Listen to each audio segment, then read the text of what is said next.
뭐 악담 정도 하고 떠나면 괜찮은데 안 떠나죠. 이제 6개월 이 당원권 정지지 대표로서의 권한은 이제 6개월구만 행사를 못하는 거지 대표는 그대로 있는 거고 지금 이준석 대표나 그 측근들은 절대 이 윤리 징계를 받아들일 수 없고 앞으로 여기에 대해서 강경하게 투쟁해 나가겠다는 입장을 지금 표명하고 있어요. 그래갖고 이제 지금 당장 할 수 있는 것이 하나는 최고위원회에서 이 윤리 결정을 취소할 수 있는 거.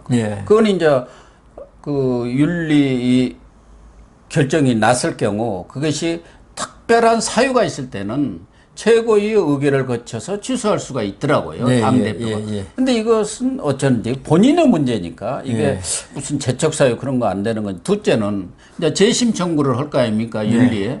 그 받아들일 가능성은 없는 것 같고. 그 다음에 이제 본인들이 계속 얘기한 대로 혈압정지 가처분 신청을 내겠다. 이게 이제 당장 우선 할 수 있는 건데 세 가지에 대해서 좀 간략간략하게 설명을 재심이라는 거는 이제 뭐 거의 이의 신청 비슷한 거니까 윤리가 그냥 단순하게 내렸으면 모르는데 김철근 실장 그다음 2년 당원권 정지. 거기에 그다음 언론 보도 그다음 여러 가지 아까 말씀드린 경험칙 이런 걸 비춰가지고 결정을 신중하게 했기 때문에 재심한다는 건 스스로의 존재의 의의를 부인하는 게 되거든요. 그래서 이거는 법원에도 재심이라는 제도가 있는데 거의 안 받아들여집니다. 그렇죠. 특별히 절차상 문제가 심각했다. 판사가 그 재판 받는 사람하고 친척 관계인데 그걸 숨기고 판결을 했다. 뭐 이 정도. 그다음 뭐 변호사가 위임도 없이 그 위임장 조작해가지고 자기가 변론했다. 그러니까 절차에 심각한 문제가 있을 때 이 재심을 하는 거지. 그래서 재심은 쉽게 이걸 재심을 쉽게 받아들여주면 있죠. 어떤 법률 생활에 안정이 되지 않습니다. 지금 확정 판결로 돼 있는데 재심이라는 건 확정 판결에 대해서만 하는 건데 어떤 확정 판결로 자기의 어떤 생활 관계를 정리를 다 했는데 갑자기 몇 년, 몇 개월 지나서 뒤집어지면 이게 그동안 쌓아온 그걸 확정 판결을 기초로 쌓아온 사회생활 관계가 하루아침에 무너지기 때문에 재심을 잘 안 받아주듯이 윤리 이 문제도 결국은 재심은 안 되고요. 그 다음 또 하나 한다면 이제 가처분 아닙니까?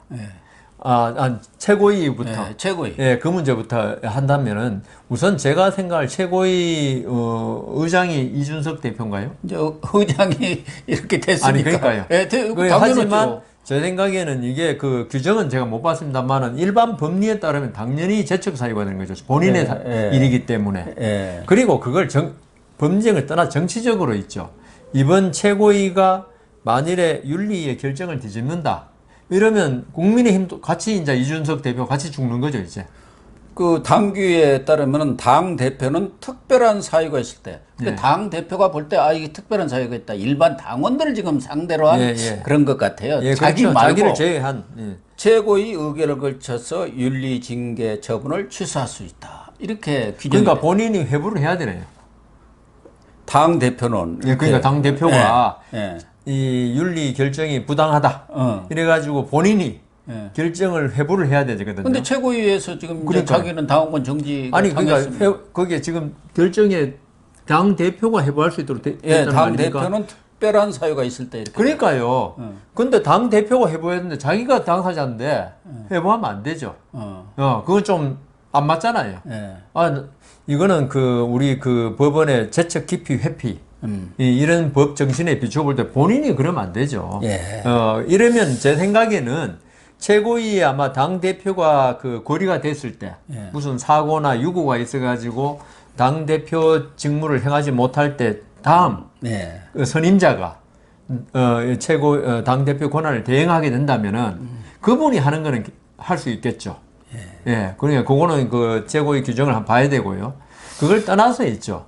저는 최고위에서 저는 못하리라고 봅니다. 지금 현재 상태에서. 설사 회부가 된다 하더라도 부결된다고 봅니다. 지금 확실한 이준석 표는 정미경, 김용태, 한기호 이 사무총장 이 세 사람입니다. 근데 그분들도 있죠. 본인은 이제 빠지니까 자기 지금은 9명이서 5표가 나와야 하지 않습니까? 근데 그분들도 좀 정치인들입니다. 공천을 바라고 있고. 그렇죠. 이런 분들 입장에 볼 때 지금 당내 역학관계를 볼 때는 이준석 대표가 2024년 공천권 행사한다는 건 거의 지금 뭐 impossible. 임파시블. 예, 그렇기 때문에 이분들도 정치적인 여기 이 세 분이 만일 최고위에서 이거 취소해야 한다 이런 의견 냈다가는 아마 민심에 몰매를 맞고 이거 민심에 몰매를 맞으면 국민의 힘도 지금 사실 2024년 총선이 중요하지 않습니까? 네. 지금 절대 다수인 더불어민주당과 싸워야 되는데 현역들과 싸워야 되는데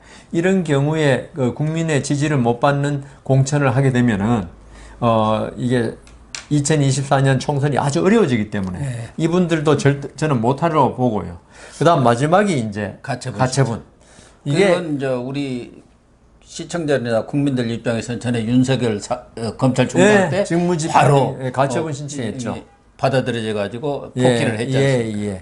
그 가처분은 제가 이 자리에서 말씀드렸지만 절차에 위배가 있었어요. 그 내용이 문제가 아니고 이 법원에서 가처분이 가장 잘 받아들여지는 건 절차 위배입니다. 그 지금 이준석 대표는 아마 절차 위배라는 걸 많이 찾아내려고 노력할 겁니다.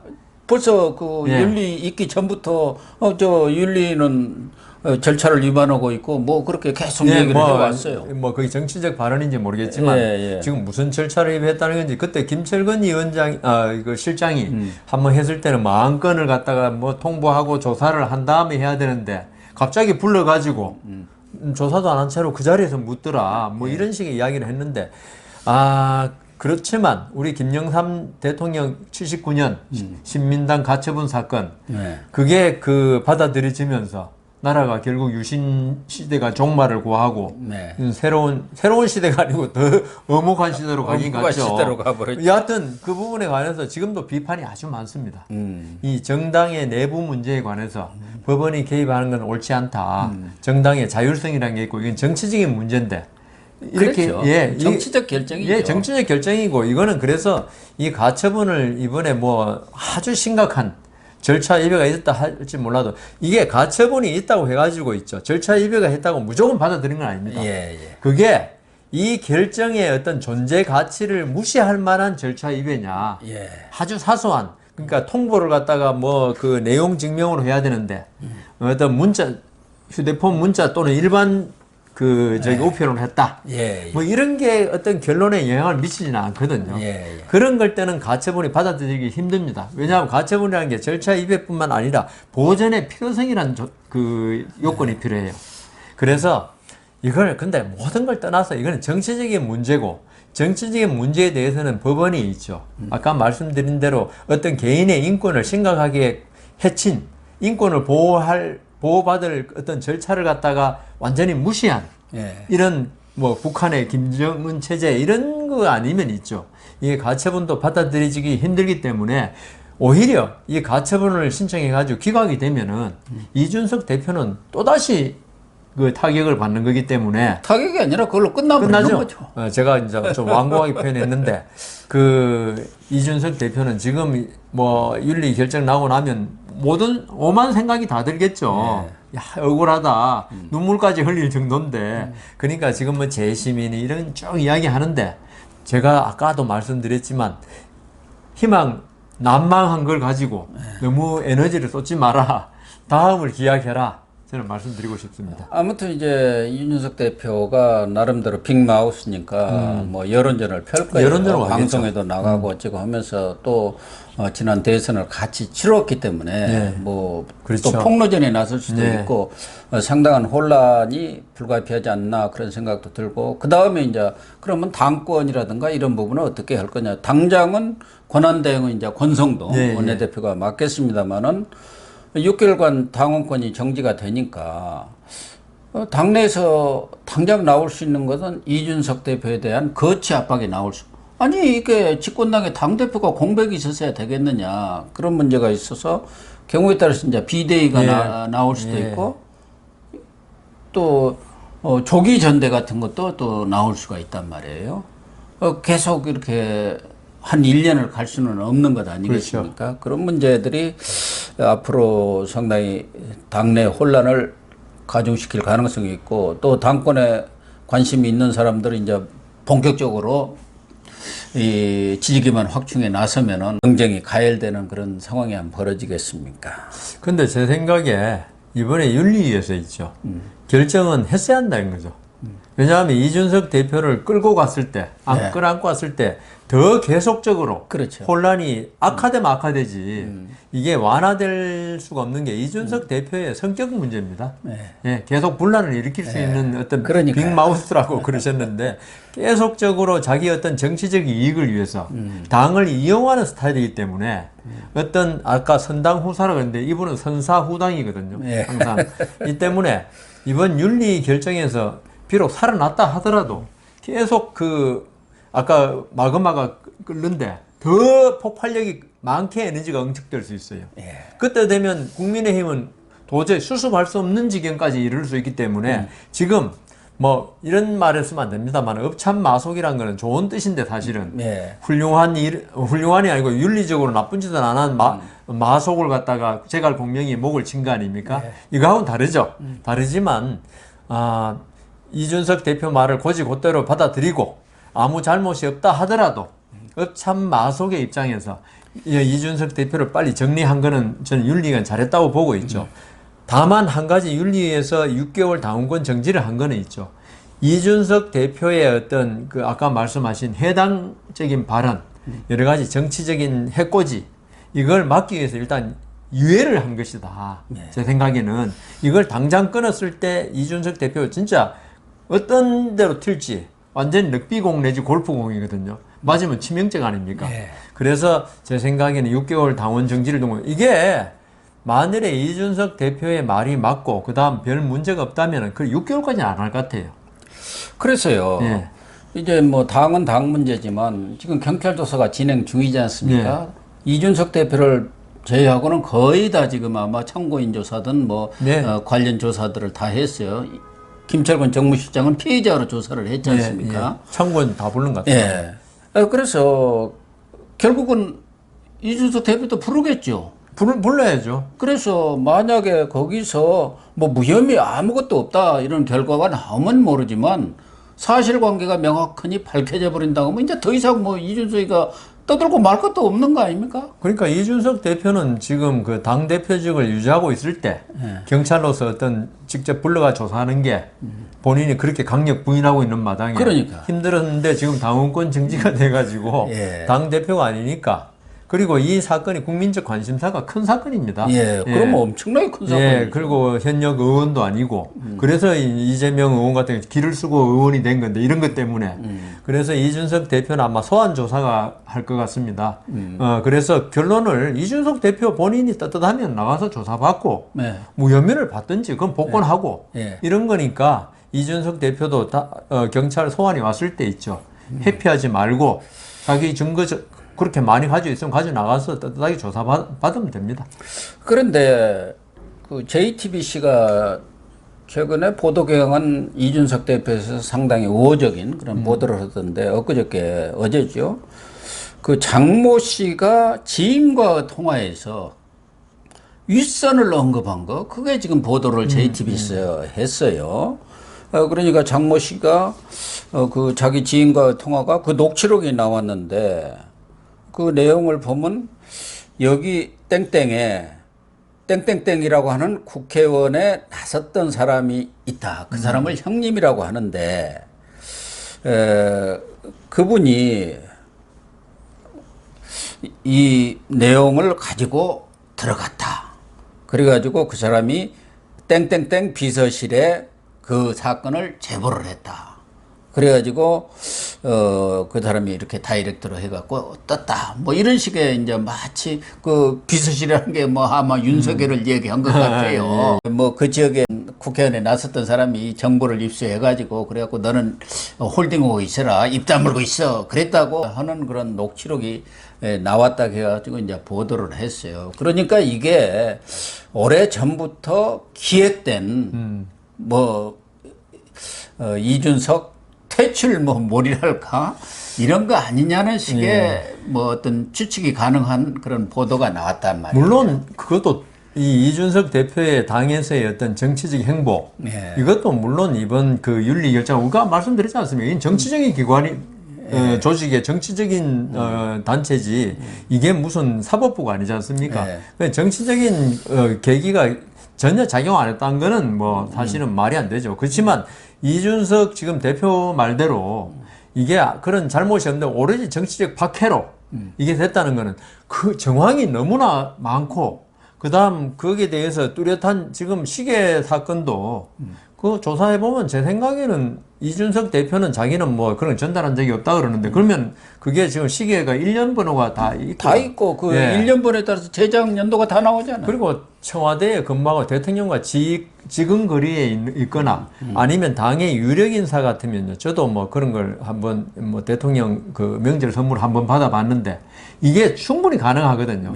대통령이 지시해가지고 시계 누구한테 줘라는 게 아니고 이게 이제 대통령이 되거나 청와대에서 시계를 기념품으로 제작하지 않습니까? 이러면 그걸 당에 있는 사람이나 행정부에 있는 사람이 쓴다고 그걸 자기 정치적 목적으로 지지 확보한 데는 그게 제일 좋잖아요.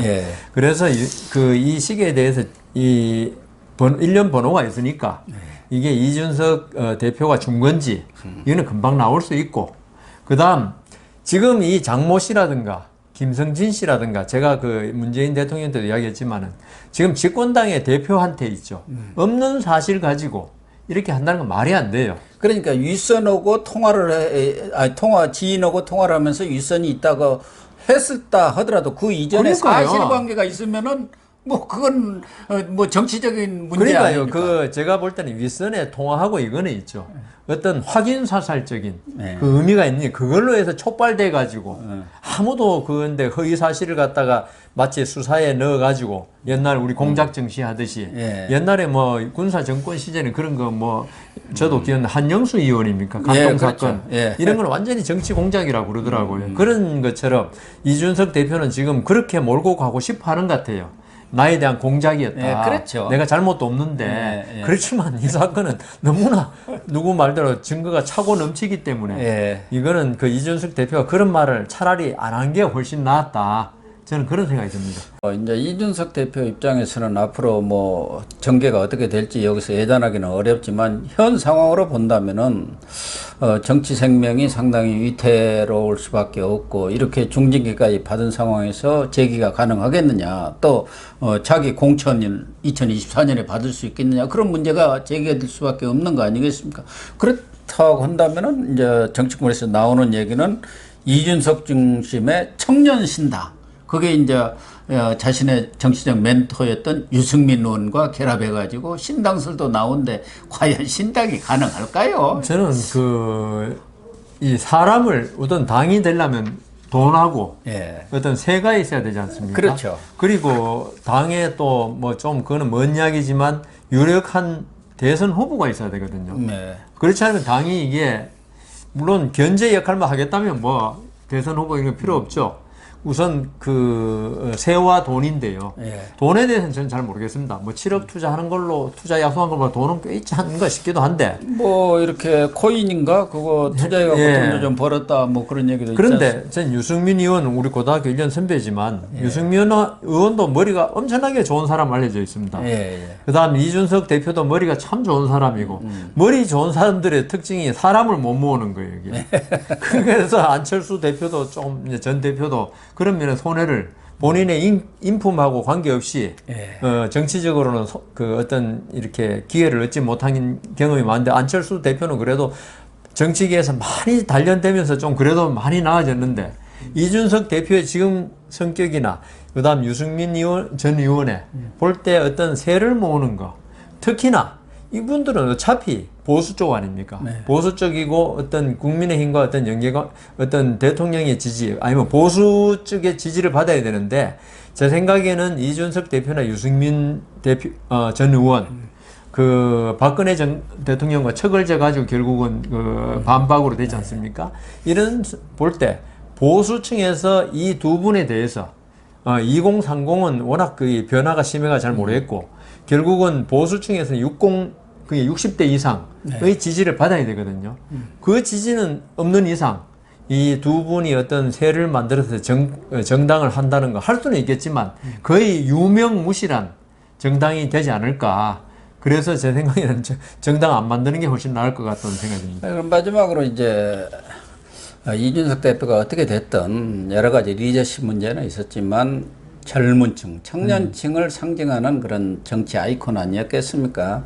그런데 이준석 대표가 여기서 이렇게 낙마를 함으로 인해서 현재의 국민의힘이 과거의 한나라당, 나아가서는 뭐 자유한국당, 미래통합당, 그 시절로 회귀해버린 것 아닌가. 그렇다고 한다면은 과연 젊은 층들이 많이 떠나갈까? 지금은 이준석 대표 때문에 또, 사실은 대표가 된 뒤에 젊은 층들이 많이 흡인된 건 또 사실 아닙니까? 그러니까 이준석 대표도 약간의 팬덤입니다. 예. 본인의 어떤 정치적 이념을 보고 좋아하는 게 아니고 젊고 그다음 뭐 인물도 괜찮고 학벌도 괜찮고 그다음 또 말을 누구 표현대로 하면 사이다 발언을 좀 잘하는 편 아닙니까? 그 팬들의 어떤 마음에 콕콕 꽂히는 그래서 한 건데 그거는 우리 정치의 좀 비정상적인 현상이죠.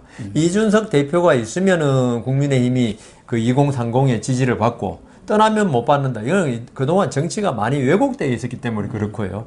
그 다음, 저는 이준석 대표의 이번 그 문제가 앞으로 어떻게 전개될지, 뭐 용퇴를 할지, 그건 모르겠지만, 저는 이게 끌어안고 있다고 해가지고, 2030의 지지를 계속 얻고 이건 아니라고 봅니다. 2030은 오히려 이런 그 지지부진하고 이러지도 못하고 저러지도 못하는 정당의 난맥상을 보면서 오히려 지지를 처리할 수 있어요. 예, 그럴 수도 있죠. 오히려 또 2030에는 2030 여도 있지 않습니까? 이런 그 국민의힘에서 이렇게 성상납 문제와 관련된 증거인멸 문제, 많은 국민들은 이걸 성상납 문제를 갖다 머리에 떠올리지, 이 증거인멸은 뭐 법 전문도 잘 모르거니요. 저도 뭐 이게 성상납에 훨씬 관심이 많은데요. 이런 문제에 대해서 국민의힘이 이번에 사실은 단호한 조치를 취한 거는 2030여에 대한 어떤 그 메시지도 된다. 그렇다면은 잠시적으로 얼마 동안 2대남의 지지가 일부 물러나는 거는 어쩔 수 없는 거예요. 그 사람 그 정치에 있어서 어떤 쪽에 지지를 받으면 그게 반대하는 쪽은 그 지지를 철회하는 거는 뭐 어쩔 수 없는 건데, 근데 장기적으로 볼 때 이게 훨씬 소탐 대실 안 하고 대탐 소실하는 그러니까 아까 읍참 마속이라 그랬나요? 아니 비교는 적절하지 않지만 제가 생각에는 2030도 국민의힘이 어떤 이준석 대표의 당이 아니고 진짜 국민을 위하는 어떤 그 정치를 하는 당으로 인식이 된다면 2030도 결국 돌아올 것이다. 지금 부동산 문제 여러 가지 그 이번엔 전 윤석열 대통령이 그 은행들 이자 장사하는 거 한번 일갈한 거, 이게 사실 은행들 이자 장사 때문에 2030이 고통을 많이 받았거든요. 연끌해가지고 집 산 사람들, 그다음 뭐 거기에 대해서 윤석열 대통령이 계속 지금 맞춰주는 정책을 가지고 있기 때문에 그것만 잘 2030의 어떤 마음을 위로해주고 2030의 어떤 경제적인 어떤 공공함을 달래주는 정책을 국민의힘이 나서서 한다면은 결국은 이준석 대표를 갖다가 빨리 정리한 게 훨씬 도움이 될 수 있다. 저는 그렇게 생각합니다. 그런 것 같습니다. 어쨌든 이준석 대표한테 젊은 그런 정치인으로서의 리더십을 좀 발휘해 주기를 기대를 했었는데, 나이가 젊다고 젊은 정치, 젊은 리더십은 생각이 젊어야 됩니다. 아니라는 교훈을 이번에 우리 확실히 알았습니다. 그렇게 매듭을 짓도록 하겠습니다.